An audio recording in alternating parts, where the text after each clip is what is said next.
नमो नमः मित्राणि सर्वे कथम सन्ति मन्ये सर्वे कुशलिनः सन्ति।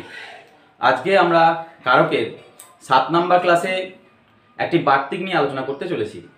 বার্তিকটি কি না অকর্মক ধাতুভি যোগে দেশ কাল ভাব গন্তব্য অধ্যাচ কর্ম সংজ্ঞক ইতি বাচ্যম। ঠিক আছে, আগে লিখি কারণ বার্তিকটা অনেক বড়। অকর্মক ধাতুভি যোগে অকর্মক ধাতু ভি যোগে দেশ কাল ভাব গন্তব্য গদন্তে নয়তায় বয়জফলা ওকার গন্তব্য লুপ্ত আকার ভয় আকার অধ্যা চ কর্ম সংজ্ঞক ইতি বাচ্যম। এটা হচ্ছে কি না, এটা হচ্ছে বার্তিক। ঠিক আছে, অর্থাৎ কর্মকারকের আন্ডারে এটা হচ্ছে বার্তিক। বার্তিকটা কি অকর্মক ধাতুভি যোগে দেশ কাল ভাব গন্তব্য অধ্যা চ কর্ম সংজ্ঞক ইতি বাচ্যম। এখানে কয়েকটি সন্ধি আছে, দেখো একটু দেখি নাম সেটা হচ্ছে দেখো এই যে পদটা রয়েছে অকর্মক ধাতুভি যোগে দেশ কাল ভাব, এখানে কি রয়েছে অকর্মক ধাতুভিহি যুক্ত যোগে। ঠিক আছে, ধাতুভিহি যোগে বিসর্গের পরে যদি কি হয় না ব্যঞ্জন আসে তাহলে বিসর্গ স্থানে একটা রয়ের আগম হয় এবং রটা রেপ হিসাবে পরবর্তী বর্ণে যোগ হয়। সেই জন্য দেখো এখানে অনুযায়ী রেপ করা আছে, দেখেছো, ধাতুভিহি যুক্ত যোগে। আর দেশহ এগুলো সব প্রথম আর এক বচনে রয়েছে। দেশহ কালহ বিসর্গ রয়েছে, এটা বিসর্গ সন্ধি করে ওকার করা হয়েছে। আর কালহ দেশহ যেমন বিসর্গ রয়েছে, কালতেও বিসর্গ রয়েছে, ভাবতেও বিসর্গ রয়েছে। অর্থাৎ উচ্চারণ হবে কালহ ভাবহ গন্তব্যঃ। এগুলো কি হয়েছে না, এগুলো সব সন্ধি করে ওকার করা হয়েছে। ঠিক আছে, গন্তব্য যুক্ত অধ্যা। এখানে দেখো আইটি সন্ধি, এগুলো সব সন্ধি করা আছে। এখানে হবে কি না, হবে কালহ, হবে কি ভাবহ। ঠিক আছে, সন্ধি করে কিন্তু ভয়াকার বয়কার করা হয়েছে সন্ধির সূত্র মেনে, বিসর্গ সন্ধির সূত্র মেনে। এখানটা দেখো একবারে লুপ্ত আকারে কি না গন্তব্যঃ যুক্ত অধ্বা। ঠিক আছে, কর্ম সংজ্ঞক ইতি বাচ্যম। তাহলে কি বলছে না, অকর্মক ধাতুর যোগে আগের ক্লাসে যারা দেখেছো তারা খুব ভালো করে বুঝে গেছো যে সংস্কৃতের যত ধরনের ধাতু রয়েছে তাদেরকে কর্মের দৃষ্টিকোণ থেকে আমরা তিন ভাগে ভাগ করতে পারি। একটা হচ্ছে অকর্মক, একটা হচ্ছে সকর্মক, আর একটা হচ্ছে দ্বিকর্মক। সেই অকর্মক ধাতুর যোগে, অকর্মক ধাতু মানে কোন ধাতুগুলো, যে ধাতুগুলোর কোনো কর্ম থাকে না। ঠিক আছে, সেই সকল অকর্মক ধাতুর যোগে কি হয় না কর্ম সংজ্ঞক ইতি বাচ্যম, কর্ম সংজ্ঞা প্রাপ্ত হয়। তাহলে ব্যাপারটা একটু গভীরে গিয়ে বুঝতে হবে আমাদেরকে। ধাতু হচ্ছে অকর্ম ধাতু, অর্থাৎ তুমি বাক্যে যে ধাতুটা প্রয়োগ করবে সেটা হচ্ছে অকর্ম ধাতু, মানে তার কর্ম নেই, কিন্তু বলছে কর্ম সংজ্ঞা প্রাপ্ত হয়। কিন্তু কর্ম সংজ্ঞা প্রাপ্ত হয় কোথায়? কর্ম সংজ্ঞা প্রাপ্ত হয় না যদি দেশবাচক শব্দ তোমার বাক্যের মধ্যে থেকে থাকে, অকর্মক ধাতু যোগ করেছো, উপরন্তু দেশবাচক শব্দ আছে। ঠিক আছে, তাহলে কি হবে, তাহলে কিন্তু সেই দেশবাচক শব্দে তোমার কর্মত্ব প্রাপ্ত হবে। আর কি যদি কালবাচক শব্দ থেকে থাকে, কালবাচক শব্দ যে মাস, বছর, যুগ, এই ধরনের যদি শব্দ থেকে থাকে তাহলে সেক্ষেত্রে অকর্মক ধাতু যোগ করার পরেও সেই সকল জায়গাতে কি হবে, কর্ম সংজ্ঞা প্রাপ্ত হবে। আর কোথায়? ভাব, ভাব বলতে ক্রিয়ার কাল। ঠিক আছে, ক্রিয়ার কাল যদি বোঝায় তাহলে অকর্মক ধাতুর যোগে সেই ক্রিয়ার কালবাচক শব্দে তোমার কর্ম সংজ্ঞা প্রাপ্ত হবে। আর গন্তব্য অধ্যা, গন্তব্য অধ্যা অর্থাৎ কি বলবো পথবাচক যে সমস্ত একক মানে পথের পরিমাপ করার জন্য যে এককগুলো ব্যবহার করে থাকো তোমরা, যেমন মাইল, কিলোমিটার, ঠিক আছে, এই ধরনের পথের পরিমাণবাচক যে শব্দ সেই শব্দগুলোতে কি হবে, যদি অকর্মক ধাতু যোগ করো তাহলে সেক্ষেত্রে কর্ম সংজ্ঞা প্রাপ্ত হবে। অর্থাৎ দেখো, অকর্মক ধাতুর যোগেও কর্মত্ব প্রাপ্ত হয়। ঠিক আছে, কোথায় কোথায়? 4টি জায়গায় হয়। সেটা কি?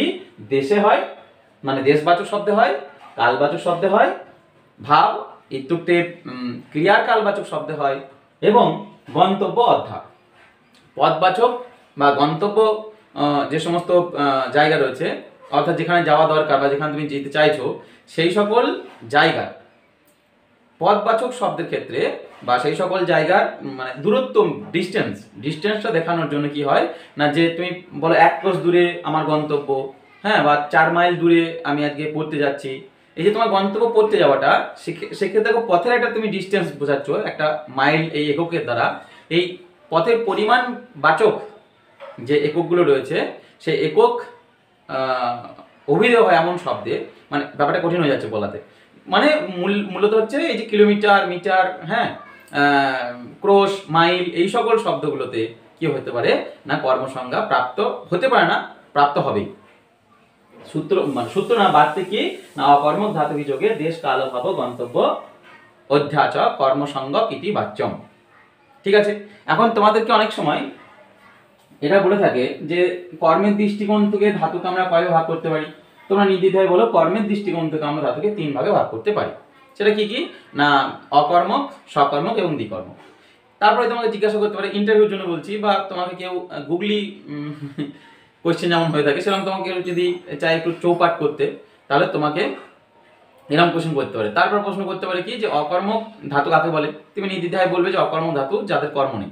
এরপরের প্রশ্ন যেটা হবে সেটা হচ্ছে গুগলি কোশ্চেন, সেটা কোথায় কোথায় অকর্মক ধাতু যোগ করলেও কর্ম করা যেতে পারে। তো তার উত্তরে এই বাক্যটা তোমরা বলতে পারো যে অকর্মক ধাতু যোগে দেশ কাল ভাব গন্তব্য অধ্যা চ।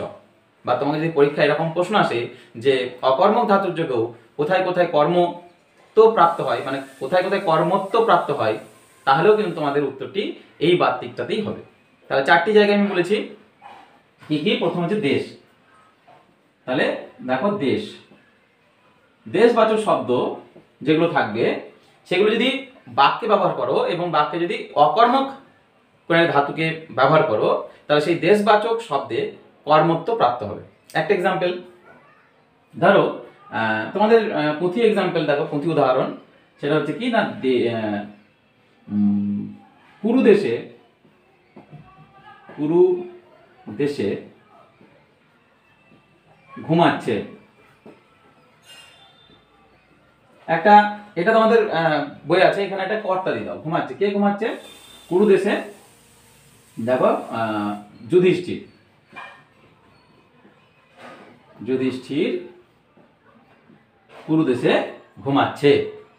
এটাকে দেখো সংস্কৃতে যখন আমি অনুবাদ করব তখন কি বলবো, যে যুধিষ্ঠির, কারণ ঘুমাচ্ছে ক্রিয়াটার কর্তা হচ্ছে যুধিষ্ঠির, স্বতন্ত্র কর্তা এই সূত্র অনুসারে। তাহলে যুধিষ্ঠির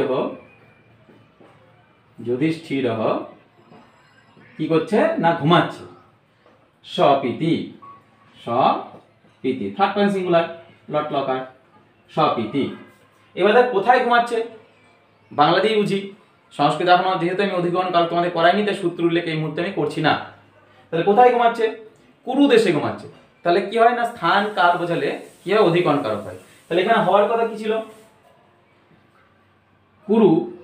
কুরু দেখো হস্যকারান্ত, শব্দটার মূল শব্দ হচ্ছে কুরু, অয়সু রয়সু।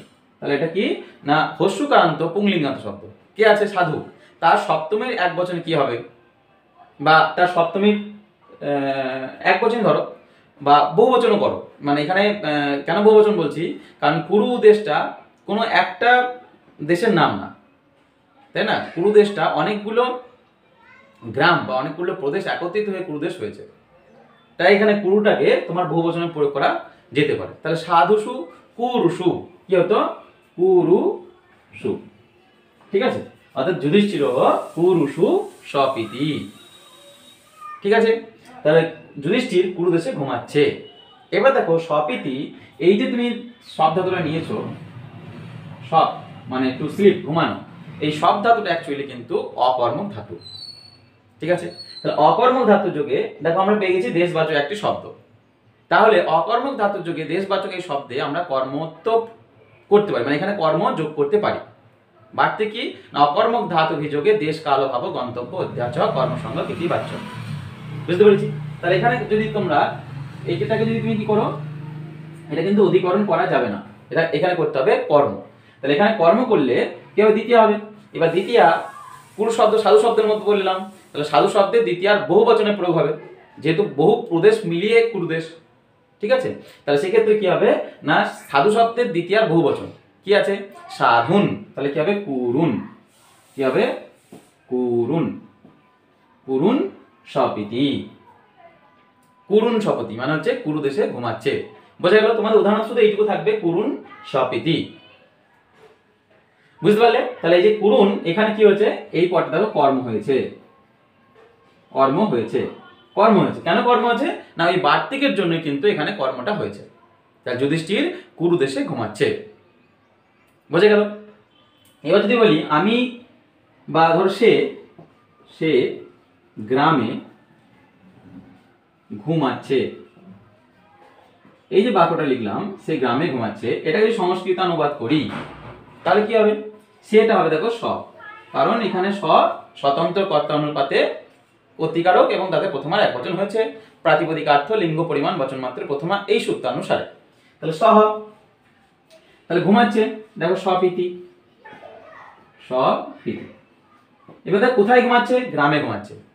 ঠিক, কোথায় ঘুমাচ্ছে, গ্রামে ঘুমাচ্ছে। তাহলে গ্রামে যদি ঘুমায় তাহলে এটা দেশবাচক, বুঝতেই পারছো, স্থানবাচক দেশবাচক। তাহলে আবার এখানে দেখো কি হয়েছে না তোমার অকর্ম ধাতু রয়েছে, তাহলে অকর্ম ধাতুর যোগে স্থানবাচক মানে অধিকরণ বা দেশবাচক, অধিকরণ বলবো না, দেশবাচক শব্দে কি হবে, কর্ম হবে, তাই তো? তাহলে এটাকে তুমি কি করবে, কর্ম করে দেবে। তাহলে কি করবে না সহ গ্রামং, গ্রামং সপিতি, সে গ্রামে ঘুমাচ্ছে। বাক্যটা এতক্ষণ যা শিখেলে তাতে করে ঠিক, মানে এই যে যুধিষ্ঠির কুরুন সপিতি যদি ঠিক হয়ে থাকে তাহলে সহ গ্রামং সপিতি এই বাক্যটাও ঠিক। কারণ এখানে গ্রামটা অধিকরণ হলেও যেহেতু এখানে অকর্ম ধাতু রয়েছে এবং গ্রাম একটা দেশবাচক শব্দ, অতএব আমরা ওই বাত্তিক অনুপাতে এখানে কর্ম করেছি। কিন্তু ব্যাপারটা একটু ভুল হয়ে গেল। ভুলটা কোথায় হলো, যখন এইরকম দেশবাচক শব্দ থাকবে না তখন সেটা একটা বড় জায়গা হিসেবে ধরবে। এই যে দেশবাচক শব্দ বলেছে, যেটা বার্তিক লিখলাম যে অকর্মক ধাতু অভিযোগে দেশ, এই দেশ মানে কি গ্রাম বা শহর এরকম ছোট ছোট জায়গা না, মহল্লা পাড়া এরকম ছোট জায়গা না, দেশ মানে তার পরিধি অনেক বড়। তাই এরকম বড় যখন কোনো একটা জায়গার নাম বোঝাবে যে ভারতবর্ষে ঘুমাচ্ছে, তখন কিন্তু এটা কি হবে, এটা যদি বলি সে ভারতবর্ষে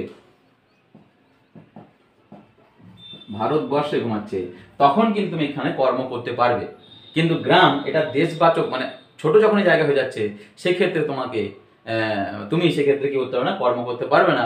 তোমাকে এখানে করতে হবে অধিকরণই করতে হবে, করতে হবে কি গ্রামে, সহ গ্রামে সপেতি। ঠিক আছে? আর সে ভারতবর্ষে ঘুমাচ্ছে করলে কি হবে, সহ, এইখানে দেখো ভারতবর্ষ এটা একটা বড় জায়গা, মানে এর বিস্তৃতি অনেক, বুঝতে পারছো কি বলতে চাইছি? সেই কারণে এখানে কিন্তু তুমি কর্ম করতে পারবে। বুঝা গেল? তাহলে এখানে কর্ম হলে কি হবে, ভারত, এবার সেটা বহু বচনে করব। ঠিক আছে? ভারতবর্ষটা যেহেতু বহু প্রদেশ যুক্ত হয়ে একটা দেশ গঠিত হয়েছে, তাহলে এটাকে বহু বচনে প্রয়োগ করব। যেমন কুরু দেশটাকে দেখো আমি বহু বচনে প্রয়োগ করেছি, যেহেতু বহু প্রদেশ মিলিয়ে কুরু দেশ হয়েছে, সেরকম ভারতবর্ষকে আমার কি করতে হবে, বহু বচনে প্রয়োগ করতে হবে। তাহলে ভারতবর্ষ অক্রান্ত পুংলিঙ্গ শব্দ, নর শব্দ, নর শব্দের দ্বিতীয়ার বহু বচনে কি আছে, নরৌ নরৌ নরহা, নরম নরৌ নরান। তাহলে কি হবে, নরান, ভারতবর্ষান সপিতি। বুঝে গেল? তাহলে দেখো একটা যে প্রথম পয়েন্ট ছিল দেশ, সেটা আমরা বুঝে গেলাম যে অকর্ম ধাতুর যোগে দেশবাচক যে শব্দ, সেক্ষেত্রে আমাকে দ্বিতীয়া করতে হবে, বা সেক্ষেত্রে কর্মত্ব পাওয়ার একটা সম্ভাবনা কর্মত্ব সেখানে পায়, কনফার্ম। বার্তিক অনুসারে এটা কনফার্ম যে অকর্মক ধাতুর যোগে দেশবাচক শব্দে কর্ম করা যাবে। তবে এক্ষেত্রে একটি জিনিস আমাদের মাথায় রাখতে হয় যে সবসময় সেটা বহুবচনে প্রয়োগ করব, এবং দেশ অর্থে একটা বুঝতেই পারছো বড় একটা জায়গাকে বোঝাতে হবে, যার বিস্তৃতি যেমন অনেক হয়। সেখানে গ্রাম পাড়া মহল্লা এগুলো কিন্তু যদি থেকে থাকে তাহলে সেক্ষেত্রে আমরা কর্ম করতে পারবো না। বুঝতে পারলাম? এবার দেখো দ্বিতীয় যেটা জায়গা ছিল সেটা হচ্ছে কাল, দেশ কাল। তাহলে 2 নম্বর হচ্ছে কাল। কাল 2 নম্বরে, 2 নম্বর কাল দেখো, কাল হচ্ছে কি, কাল, কাল মানে কি, কাল মানে হচ্ছে সময়, অর্থাৎ সময় নির্দেশ করে এমন শব্দগুলো, ঠিক আছে? সময় নির্দেশ করে এমন শব্দ কি, দিন, বেলা, মানে বেলা বলতে কি, এখন খেলার বেলা, ঠিক আছে, এখন সন্ধ্যাবেলা, সেরকম। তাহলে বেলা, তারপর হচ্ছে দেখো সকাল, রাত্রি, মাস, বছর, যুগ, এইগুলো দেখো সব কাল নির্দেশকারী শব্দ, এগুলো দ্বারা কালকে বোঝানো হয়, ঠিক আছে? তাহলে ওখানে বলা হয়েছে অকর্মক ধাতু বিযোগে দেশ কাল ও ভাব, তাহলে কাল বলা হয়েছে।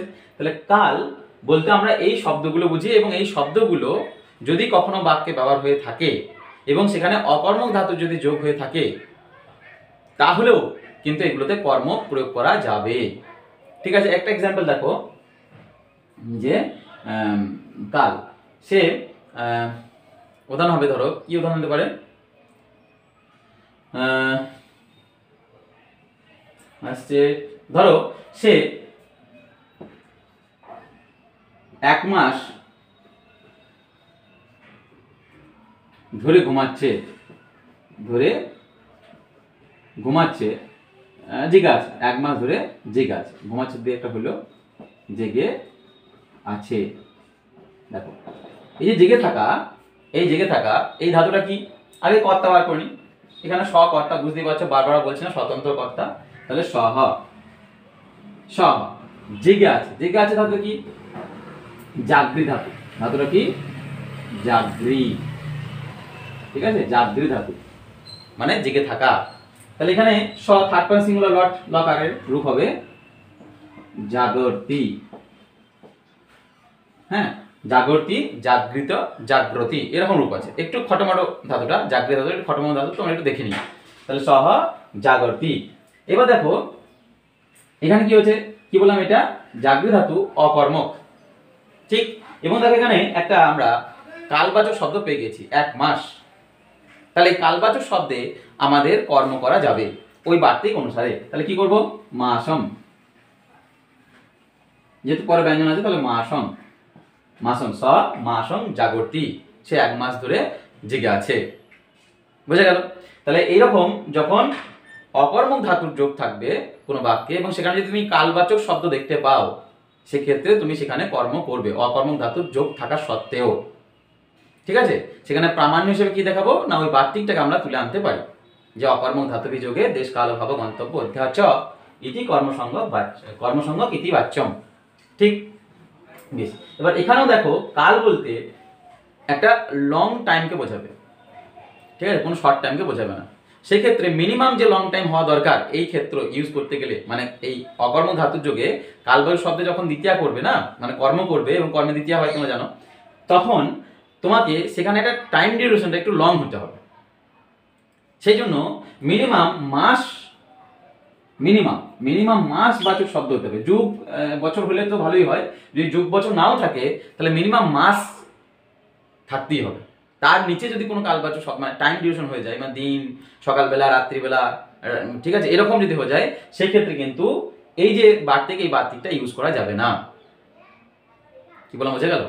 তাহলে টাইম ডিউরেশন মিনিমাম কত হতে হবে, 1 মাস, অর্থাৎ 30 দিনের একটা গল্প হতে হবে, তবে গিয়ে তুমি কিন্তু ওই বার্তিকটি ইউজ করে অকর্মক ধাতুর যোগে এই মাসবাচক মানে কালবাচক যে শব্দ, মাসবাচক মানে মাসিত হয়, এর বাচকগুলো কালবাচক যে সমস্ত শব্দ, সেই সমস্ত শব্দ তুমি কি করতে পারবে, কর্মত্ব প্রাপ্ত, মানে কর্মত্ব তাতে দিতে পারবে, সেইগুলোতে কর্মত্ব প্রাপ্ত হবে। কিন্তু দিন কিংবা সকালবেলা, রাত্রিবেলা, এই সকল ক্ষেত্রে, এমনকি 1 উইক অর্থাৎ 1 সপ্তাহ, যেমন যেগুলো 1 সপ্তাহ জেগে আছে, সেক্ষেত্রেও কিন্তু আমার কি হবে না এই 1 সপ্তাহ বিষয়টাতে, 1 সপ্তাহ ব্যাপারটিতে, 1 সপ্তাহ পদটিতে কর্ম করা যাবে না এই বার্তিক অনুসারে। বোঝা গেল? 2 নাম্বার। 3 নাম্বার যেটি ছিল আমাদের, দেখো সেটি হচ্ছে কি না ভাব। 3 নম্বরে যেটি ছিল সেটা হচ্ছে কি না ভাব। ভাব ভাব জিনিসটা কি? ভাব জিনিসটা অনেকটা আপাত দৃষ্টিকোণ থেকে কালের মতোই ব্যাপার। ওখানে আমি বারবার বলছি ক্রিয়ার কাল, ক্রিয়ার কাল। যেমন একটি উদাহরণ তোমাদেরকে লিখি, সে বই পড়ার সময়, বই পড়ার সময় সে হাসছে, হাসছে বা হাসছিল, করো তাহলে বাংলাটা আরো শুনতে ভালো লাগবে। হাসছিল মানে কি? দেখো, বই পড়ার সময় সে হাসছিল, এখানেও কিন্তু একটা কালই বুঝিয়েছে যে বই পড়ার সময়। কিন্তু দেখো এখানে কিন্তু ওইভাবে কোনো মানে কি বলবো 6টার সময়, 8টার সময়, 9টার সময় বলেনি। এখানে একটা ক্রিয়াকে নির্দেশ করে। যখন কেউ একজন বই পড়ছিল বা আমি বই পড়ছিলাম তখন সে হাসছিল, বা সে যখন বই পড়ছিল তখন সে হাসছিল। অথবা এখানে বই পড়া অর্থাৎ ক্রিয়াটার উপর জোর দেওয়া হয়েছে। ওই ক্রিয়াটা যখন ঘটছিল সেই কালটাকে বলা হচ্ছে ভাব। মানে বুঝলে, ক্রিয়ার কাল মানে এখানে একটা সময় নির্দেশ করা হয়েছে। কখন কখন আসছিল না যখন বই পড়া ব্যাপারটা চলছিল। তাহলে দেখো বই পড়া ব্যাপারটার উপর জোর দেওয়া হয়েছে। কোনো পারফেক্ট 9টার সময়, 10টার সময় বা 1 মাস ধরে বা 3 দিন ধরে এরকম কিন্তু গল্প বলা হয়নি। বুঝতে পারছো? ভাব মানে এখানে ক্রিয়াটাকে কিন্তু নির্দেশ করা হয়েছে, মানে ক্রিয়াটার উপর জোর দিয়ে কালকে নির্দেশ করা হয়েছে। কোন ক্রিয়াটাকে? দেখো বই পড়া, এই যে ক্রিয়া, এই ক্রিয়াটার উপর জোর দিয়ে আমার কালকে নির্দেশ করা হয়েছে। তার হাসির সময়টাকে নির্দেশ করা হয়েছে ওই বই পড়ার উপর ডিপেন্ড করে। এটাকে চলো একবার সংস্কৃত করে দেখি। তাহলে বই পড়ার সময়তে, তাহলে পুস্তক, পুস্তক পঠনম, পুস্তক, পুস্তক পঠনম। তাহলে তোমার এটাকে করলে কি হবে? ধরো মানে সিম্পলি করলে পুস্তক পঠনস্য সময়ে স হসতি, হসতি হাসছিল, যেহেতু একটা স্ম লাগিয়ে দিলাম, এটা সময় হাসি না, স্ম লাগিয়ে দিলাম। তাহলে পুস্তক, পুস্তক পঠনস্য সময়ে স হসতি, বাক্যটা একদম ঠিক। ঠিক আছে, এবার আমি চাইছি এখানে একটা বার্তিক, যেহেতু আমার ওই বার্তিকটা বলা হয়েছে আজকে আলোচ্য বিষয়, ওই বার্তিকটা যা কর্মক ধাতু বিযোগে দেশ কাল ভাব গন্তব্যদ্ধাচ কর্মসঙ্গ ইতিবাচ্যম, এই যে বার্তিকটা এখানে কি করে অ্যাপ্লাই করা যাবে দেখো। এক মিনিট, দেখো এখানে হসতি, হস ধাতু, ধাতুটা কি? হস। হস ধাতু কি? অকর্মক। হস ধাতু কি না? এটা হচ্ছে হস ধাতু। কি ধাতু না? অকর্মক ধাতু। অকর্মক ধাতু হস। এবার দেখো অকর্মক ধাতুটা হচ্ছে হস। তাহলে অকর্মক ধাতুর যোগে ভাব বুঝিয়েছে। ভাব মানে বারবার বলছি যে ক্রিয়ার কালকে যখন নির্দেশ করে কোনো বাক্য বলা হবে তখন সেটাকে বলবো ভাব।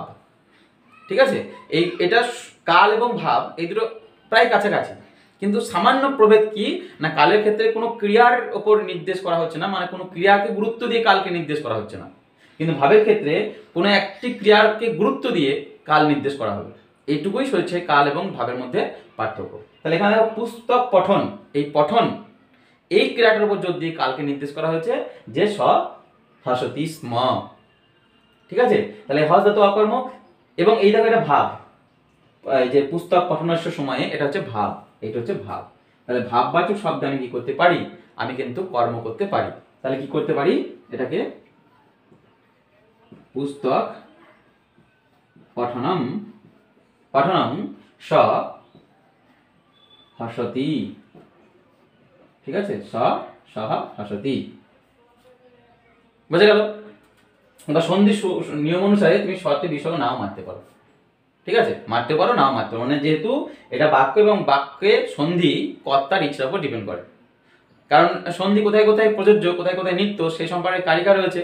আমি আবার তোমাদের মনে পাই দিচ্ছি যে সংহিতৈক পদে নিত্যা, নিত্যা ধাতুপসর্গ সমাসে পিচ নিত্যা আসিয়াত বাক্যে তুষা বিবক্ষাম পেক্ষতে। বাক্যে কিন্তু বিবক্ষাম পেক্ষতে, অর্থাৎ কর্তার ইচ্ছার উপর ডিপেন্ড করে আমি এখানে সন্ধি করে করব নাকি সন্ধি বিচ্ছেদ ভাবে বলবো। ঠিক, তাহলে পুস্তক পঠনং স হসতি, অর্থাৎ পুস্তক পড়ার সময় সে হাসছিল।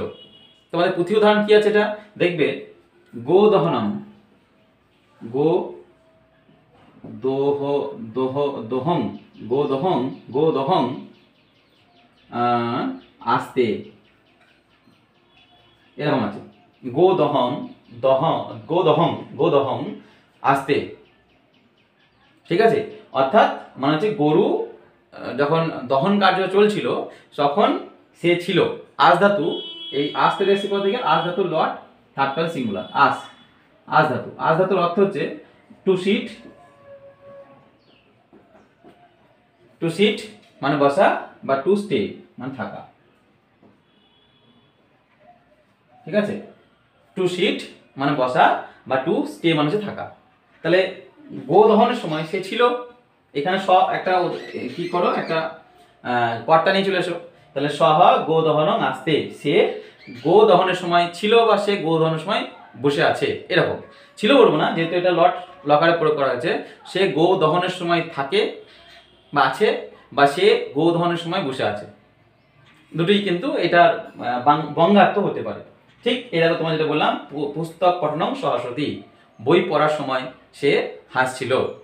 তাহলে হসতি এখানে একটা স্ম দিই না, দেখেছো, আগেটাই বললাম স্ম, হাসছিল। ঠিক আছে, বই পড়ার সময় সে হাসছিল। বোঝা গেছে ভাব? আশা করি ভাব সম্পর্কে তোমাদের কারো কোনো কনফিউশন আর নেই। এরপর দেখো শেষ 4 নাম্বার যেটি বার্তিক কার্তন বলেছেন, সেটা কি না অকর্মক ধাতু বিযোগে দেশ বুঝিয়েছি, কাল বুঝিয়েছি, ভাব বুঝিয়েছি, গন্তব্য অধ্যা।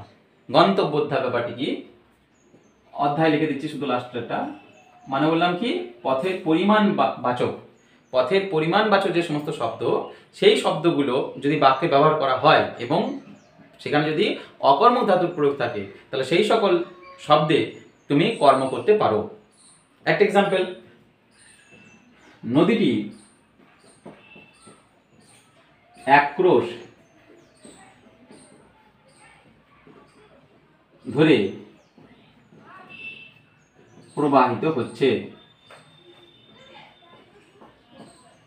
দেখো এই বাক্যটা যদি লেখো তাহলে কি লিখবে, এখানে নদী প্রবাহিত, নদীটি কর্তা, স্বতন্ত্র কর্তা। তাহলে নদী প্রবহতি, প্রবহতি, এই বহতি ধাতুর আগে যখন প্র এটা লাগিয়ে দিচ্ছ তখন এটা অকর্মক হয়ে যাচ্ছে, সকর্মকার হচ্ছে না, অকর্মক। তাহলে অকর্মক ধাতু। এবার দেখো এক ক্রোশ, এটা কি পথের পরিমাণবাচক একটা তো ইউনিট। এক ক্রোশ একটা একক, পথের পরিমাণ এটাকে নির্দেশ করার জন্য এটা একটা একক। তাহলে দেখো এটা হচ্ছে অধ্যা। এটাই তোমাকে বলছিলাম যে পথের পরিমাণ বাচক যে সকল শব্দগুলো রয়েছে, অর্থাৎ ইউনিট মাপার ক্ষেত্রে, পথ মাপার ক্ষেত্রে যে সমস্ত এককগুলো তুমি ব্যবহার করতে, কিলোমিটার, মিটার, মাইলস, ক্রোশ, এইগুলো যখন বাক্যে ব্যবহার হবে এবং বাক্যে যদি অকর্ম ধাতু যোগ থাকে, তাহলে সেক্ষেত্রে কিন্তু কর্ম হওয়ার একটা জায়গা তৈরি হয় ওই বার্তিক অনুসারে। তাহলে এক ক্রোশটা কি হবে, ক্রোশম, ক্রোশম প্রবহতি। এখানে 1 টাকার বলার প্রয়োজন হয় না। ওই যে আগের বারও দেখলে তোমরা, লিখলাম যে কি জানো, 1 মাস ধরে জেগে আছে, ওখানে একটার একম ক্রোশম, একম মাসম এরকম করার দরকার হয় না। মাসম মানে 1 মাসই বোঝায়, ক্রোশম মানে 1 ক্রোশই বোঝায়। বুঝতে পারছো? সেখানে 1 টাকার এখানে আমি নিয়ে আসি নাই। নিয়ে এলে কি হতো, ক্রোশের বিশন হিসেবে 1 আসতো, তাহলে একম ক্রোশম হতো, কিন্তু শুনতে খারাপ লাগতো। সংস্কৃত ভাষা তো শ্রুতি মধুর ভাষা, যতটা শ্রুতি মধুরতা মানে মধুরতর বা মধুরতম করে বলা যায়, ততটাই কিন্তু আমাদের কি বলবো, সংস্কৃত প্রকাশের মাত্রা, মানে তুমি সংস্কৃত ভালো, you are a good speaker হবে ইন সংস্কৃত যদি তুমি এই বিষয়গুলোকে একটু চিন্তা ভাবনা করে বলো। কারণ প্রত্যেকটা ভাষারই নিজস্ব একটা শৈলী আছে, লেখার বলো, পড়ার বলো, সেগুলো বলার ক্ষেত্রে বলো, প্রত্যেকটা ভাষার একটা বচন শৈলী কিন্তু নিজস্ব আলাদা আলাদা রয়েছে। সেক্ষেত্রে যদি আমি সবগুলি আক্ষরিক অনুবাদ করতে শুরু করি, তাহলে সেই শৈলীটা কোথাও গিয়ে যেন ডিস্টার্ব হয়ে পড়ে, মানে সেই শৈলীটা কোথাও গিয়ে প্রতিবন্ধকতা সৃষ্টি হয়। অর্থাৎ তুমি বুঝতেই পারো যে এ অ্যাকচুয়ালি সংস্কৃতের না, এ অ্যাকচুয়ালি বাংলার ছাত্র। সে কি করেছে, মানে বাংলাগুলোকে ওয়ার্ড টু ওয়ার্ড ধরে ধরে ট্রান্সফর্ম করে সংস্কৃতে এবং সংস্কৃতে কথা বলার চেষ্টা করছে। এতে করে তুমি সংস্কৃত ভালো বলতে পারবে না।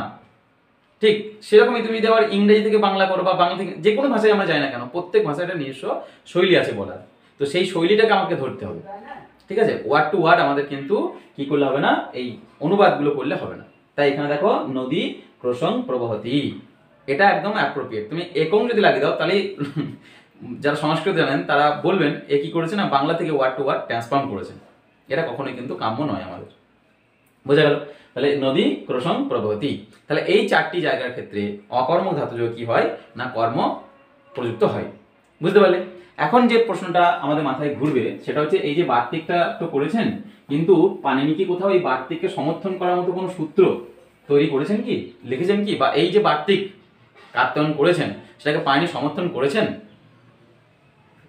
এই প্রশ্নটা কিন্তু আমাদের মাথায় আসা একটা জায়গা, মানে সম্ভাবনা, মানে এটা আসবে। যারা সংস্কৃত একটু ভালোবেসে পড়ি, ব্যাকরণটা একটু ভালোবেসে পড়ি এবং বিভিন্ন অ্যাঙ্গেল থেকে ব্যাপারগুলোকে বুঝতে চাই, তাদের মাথায় এই প্রশ্নটা অবশ্যই আসবে বা আসা উচিত যে পাণিনি সমর্থন করেছেন কিনা বার্তিক কাকে এই সূত্রটার ক্ষেত্রে। দেখো, পাণিনি কিন্তু ডিরেক্ট কোনো সূত্র রচনা করেননি এই বিষয়ে। অর্থাৎ অকর্মক ধাতুর যোগে কি হবে যে এই চারটি জায়গায় কর্মত্ব প্রাপ্ত হবে, এই বিষয়ে পাণিনি কিন্তু নিশ্চুপ। পাণিনি কোনো সূত্রের উপর করেনি। অর্থাৎ আপাত দৃষ্টিতে আমার মনে হতে পারে যে পাণিনি কিন্তু বার্তিক আর কাত্যায়নকে এই ব্যাপারটিতে সমর্থন করেননি। ঠিক আছে? যেমন ধরো আমি উদাহরণগুলো লিখে দিই। 1 নম্বর যে উদাহরণটা লিখেছিলাম সেটা কি না, কুরুন কুরুন স্বপিতি। ঠিক আছে? 2 নম্বর যে উদাহরণটা লিখেছিলাম সেটা কি লিখেছিলাম না, কালের জন্য যে স মাসম জাগর্তি। ঠিক আছে? তারপর কি লিখেছিলাম 3 নম্বরে লিখেছিলাম যে পুস্তক পঠনং স হসতি স্ম। আর কি 4 নম্বরে যেটা লিখেছিলাম সেটা হচ্ছে লাস্ট এটা কি ছিল জানো, ক্রোশ। হ্যাঁ, নদী প্রসং প্রবহতি। তাহলে এই যে আমি বাক্যগুলো লিখেছি, এখানে কর্মত্ব প্রাপ্ত হয়েছে কোথায় কোথায়? কুরুনে কর্মত্ব প্রাপ্ত হয়েছে, মাসঙে কর্মত্ব প্রাপ্ত হয়েছে, পুস্তক পঠনম এখানে কর্মত্ব প্রাপ্ত হয়েছে, ক্রোশং এখানেও কিন্তু কর্মত্ব প্রাপ্ত হয়েছে। এবার এইটাকে একটু ভালো করে আমাদের বুঝতে হবে, বা ভালো করে যদি চিন্তা করি তাহলে দেখো এই বার্তিকটা ছাড়াও পাণিনির সূত্র দ্বারাই এই পদগুলির কর্ম কিন্তু সিদ্ধ করা যায়। সেটা কি? কুরুন স্বপিতি, এক্ষেত্রে যে সূত্রটা আমরা ইউজ করতে পারি পাণিনির করা সূত্র, সেটা হচ্ছে কি না, কর্তুরী ঈপ্সিততম কর্ম। কি করতে পারি? কর্তুরী ঈপ্সিততম কর্ম। এই সূত্রটা তোমরা জেনে এসছো, কর্তা যা ঈপ্সিততম তাই হচ্ছে কর্ম। এই সূত্র ইউজ করে কর্তা, ধরো সে বা যুধিষ্ঠির যেই হোক না কেন, সে কুরুদেশে ঘুমাচ্ছে, তাহলে এখানে কুরুদেশটা কি তার ঈপ্সিততম বিষয়, কুরুদেশটা তার ঈপ্সিততম বিষয়। সেই কারণে এই কুরুদেশ দেখো আমি কি করতে পেরেছি, কর্ম করতে পেরেছি, এবং কর্মে দ্বিতীয় বিভক্তি হয়, সেটা যখন আমরা দ্বিতীয় বিভক্তি করব, কর্ম দ্বিতীয়, সেই সূত্র নিয়ে আলোচনা করব। তাহলে সেই কারণে দেখো এখানে এই যে কুরুন এই পদটাতে আমি যদি অকর্মক ধাতু বিযোগে দেশ কালো ভাব গন্তব্যধ্যা চ ইতি কর্মসংজ্ঞক ইতি বাচ্যম। ঠিক আছে? এই যে বিষয়টা, এই বিষয়টা এখানে না যোগ করেও আমি শুধুমাত্র পাণিনির এই কর্তৃত্বতম কর্ম এই সূত্র অ্যাপ্লাই করেও কুরুনের কর্মত্ব কিন্তু সিদ্ধ করতে পারি। বোঝা গেছে? এরপর দেখো এই যে সব মাসম জাগর্তি, সে 1 মাস ধরে জেগে আছে। এই যে তারপর দেখো পুস্তক পঠনংশ হসতি স্ম, নদী প্রসং প্রবহতি, এই যে বিষয়গুলো, এই বিষয়গুলোর ক্ষেত্রে একটা সূত্র তোমরা নির্দ্বিধায় বুঝতেই পারছো যেটা অ্যাপ্লাই করা যেতে পারে। সেটা কি না, ব্যাপ্তার্থে দ্বিতীয়া, কালাধ্বনুর অত্যন্ত সংযোগে দ্বিতীয়া। কি করা যেতে পারে? দেখো এখানে কালাধ্বন অত্যন্ত সংযোগে দ্বিতীয়া, এই যে সূত্রটা রয়েছে দ্বিতীয় বিভক্তির, ঠিক আছে, এই সূত্রটি অ্যাপ্লাই করে আমরা কিন্তু এখানে কি করতে পারি না, এই মাসং পদের দ্বিতীয়া, এই যে পুস্তক পঠনং এর দ্বিতীয়া এবং প্রসং এর দ্বিতীয়া সিদ্ধ করতে পারি। অর্থাৎ পাণিনির সূত্র দ্বারা এই পদগুলির কারকত্ব, মানে এই কুরুনের কারকত্ব এবং এই পদগুলির বিভক্তি অর্থাৎ দ্বিতীয় বিভক্তি কিন্তু আমরা সিদ্ধ করতে পারি। অর্থাৎ আমরা বলতে পারি যে বার্তিকার কাত্যায়ন যে বার্তিক রচনা করেছেন সেটি কিন্তু পাণিনি দ্বারা সমর্থিত। একটু সূক্ষ্ম পার্থক্য রয়েছে, এই সকল যে মাসং, পুস্তকং, ক্রসং, এই যে এগুলো আমরা দেখতে পাচ্ছি, এই সকল পদের বার্তিক যদি আমরা আলোচনা করি তাহলে বার্তিককার কাত্যায়ন দৃষ্টিকোণ থেকে কর্মত্ব সিদ্ধ হয়েছে এই সকল পদে, কিন্তু পায়নির দৃষ্টিকোণ থেকে এই যে মাসং, পুস্তক পঠনম এবং কোষং এই পদগুলির কিন্তু কারকত্ব সিদ্ধ হয়নি, এটার বিভক্তি কিন্তু সিদ্ধ হয়েছে দ্বিতীয়া। এটুকু শুধু পার্থক্য। এইগুলোর ক্ষেত্রে দ্বিতীয় বিভক্তি হয়েছে সূত্র অনুযায়ী, আর বার্তিক অনুযায়ী এই তিনটি ক্ষেত্রে কি হয়েছে, কারক সিদ্ধ হয়েছে। ঠিক। আর এটার ক্ষেত্রে দেখো কর্তৃসম কর্ম, অর্থাৎ সূত্রকার পায়নি এটা কি কারক বলেছেন, আবার বার্তিককার কার্তন এই কুরুনকে কি বলেছেন, না কারকই বলেছেন। তাহলে এইটুকুই হচ্ছে বার্তিককার কাত্যায়নের এই বার্তিকটি এবং পায়নির যে মতামত তার মধ্যে সাদৃশ্য এবং বৈসাদৃশ্যের জায়গা। আশা করি তোমরা সকলে বুঝতে পেরেছো। আজকে তাহলে এখানে ইতিটা নিই। সকলে ভালো থাকো, সুস্থ থাকো, আর দেখতে থাকো দাদার পাশা চ্যানেলটি। যারা এখনো সাবস্ক্রাইব করেনি তারা সাবস্ক্রাইব করে নিও, আর যারা নিডি তাদের কাছে এই চ্যানেলটি একটু প্রসারয়ন্তু সর্বে। अस्तु तर्हि अत्रैव अहं समापयामि। नमो नमः। जयतु संस्कृतं, जयतु भारतम्।